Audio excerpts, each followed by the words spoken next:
from watching TEDx on phone since school to being on one, this is a very great and overwhelming moment. So I just want to take few seconds, look at everyone. Okay. So as you can see, my topic is too young to lead. So let's see how young I actually was to lead something. Hello everyone, my name is Vartika Chandani. I'm a founder and wedding planner of Dawara Weddings. I'm 25 years old and I started my company when I was 19. Yes, 19, that young I was to lead something. Past 5 years have been incredible, filled with struggles, rejections, small wins, big wins, but the most important, fears. Well, speaking of fears, let me tell you my biggest one. Since childhood, I have been terrified of public speaking. And yet here I am, speaking on the stage for the very first time. Why? Because I've learned this a very hard way, that if you're scared to do something, run towards it before life throws it at you when you are least prepared. So kudos to me. Well, let me take you back to the days where I was actually too young. Remember in school when teacher used to ask, what do you want to be when you grow up? And there was always multiple answers of doctors, engineers, pilot. But there was always that one small kid who used to stand up and say, I want to help people. Well, not a great career plan, but apparently that kid was me. I wasn't great at academics, but I was widely known for my emotional intelligence and my compassionate nature. I wasn't good at sports either. I was probably the laziest in the room. I am still.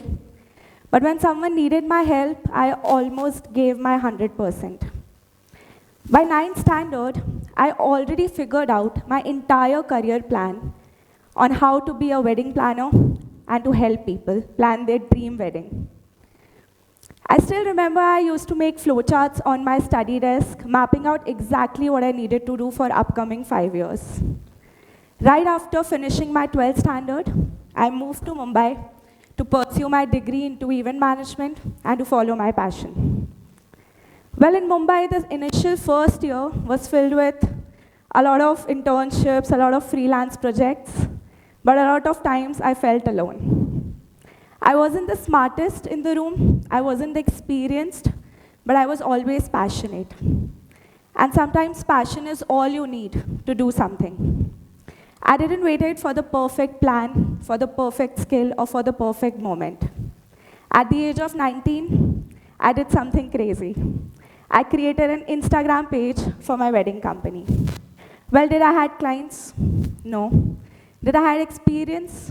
Barely. Did I have anything to post on that page? Well, nothing at all. But I still showed up. People laughed. Even I thought I was aiming too high. But I still kept going. Because let's be honest, no one would trust a 19-year-old with their wedding. People often ask me that, how did I get my first client? Well, for me, it was 9 months. 9 months I waited for that yes. 9 months of completely falling apart, struggles, rejections, sending proposals, getting no from another side. After 9 months, one day, my phone rang. And there it was, my first client. After all the discussions, when they questioned me, how much will you charge? I panicked. I was so desperate to get my first client that I blurted out, "Aapko jo bhi theek lage." And that's how the boat started sailing. I was the happiest kid in town. For the longest time, I thought being young was my biggest challenge, but slowly I realized that the real challenge wasn't just my age, it was being young woman in that industry. Being young woman in that industry, I had to prove myself at almost every step. Every meeting, every negotiation, every face-to-face meeting, when the client used to enter, the first reaction was, oh, aap owner ho? And one of my favorite was when they used to tell me, beta aap koi ladka rakh lo apne saath, field work ke liye. As a woman in any industry, to be taken seriously is yet another battle. In early days, I even look at the paths.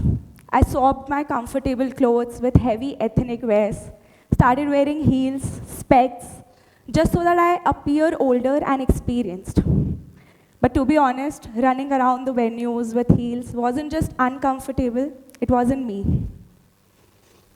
But if proving my self-respect was hard, proving my worth was even harder. Client used to tell me that I'm too young to charge a certain amount, and I believed them. I lowered my price, undercut myself, worked twice as hard of half of the value, and still, no changes. When I look back, I realized I let people decide my worth, and that was my biggest mistake. As a woman, we are often told to take a step back and let someone else lead.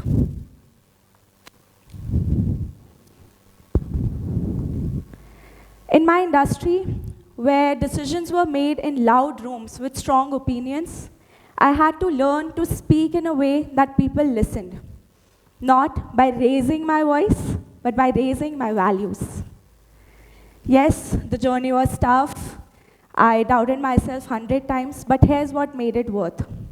I still remember when I got one of my biggest weddings. The client trusting me, seeing my vision turning into a reality. I wasn't just planning a wedding, I was proving it to myself. And then the biggest moment, when I saw my company become a name that people recognized, people followed, and people actually believed in. Seeing it from an Instagram page with zero expectations and zero followers to a business that now people believe in was a full circle moment for me. Building something from scratch always sounds glamorous, creating barriers and doing so many things in a young age. Everyone comes around you and talks to you that, okay, you are doing it. It's very glamorous. But despite of everything I had built in last 5 years, last year I went 8 months completely without a client. No leads, no work, nothing, no responses.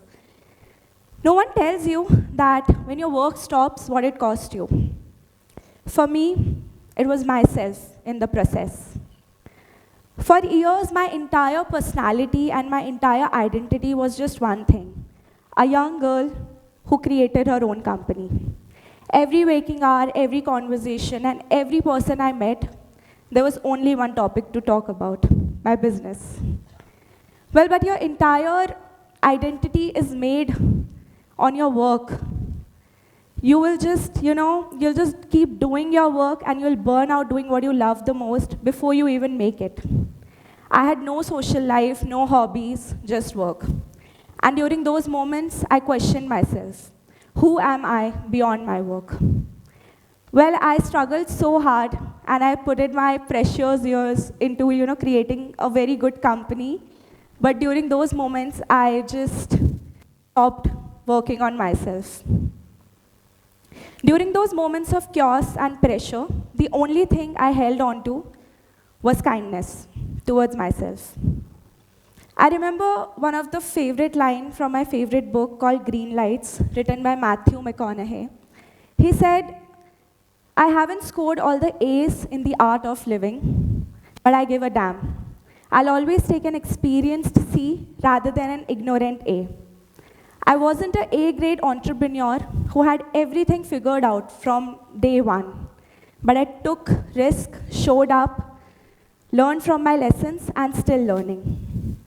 Well, my journey wasn't a constant, filled with constant wins, but I was blessed in a way that mattered even more to me. An unwavering support from my family and friends. Through every rejection, every struggle, and through every moment of self-doubt, they were cheering me on. Success is never a solo journey, and mine would be incomplete if I didn't take a moment to thank them. So thank you for being there for me. Well, I'm still in the middle of it. I'm not standing here as someone who has made it in life, but I'm standing here as someone who's still making it happen every day. So today, if you can take anything from me, let's be this.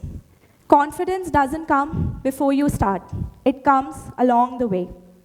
So the world needs more people who are willing to take that first step.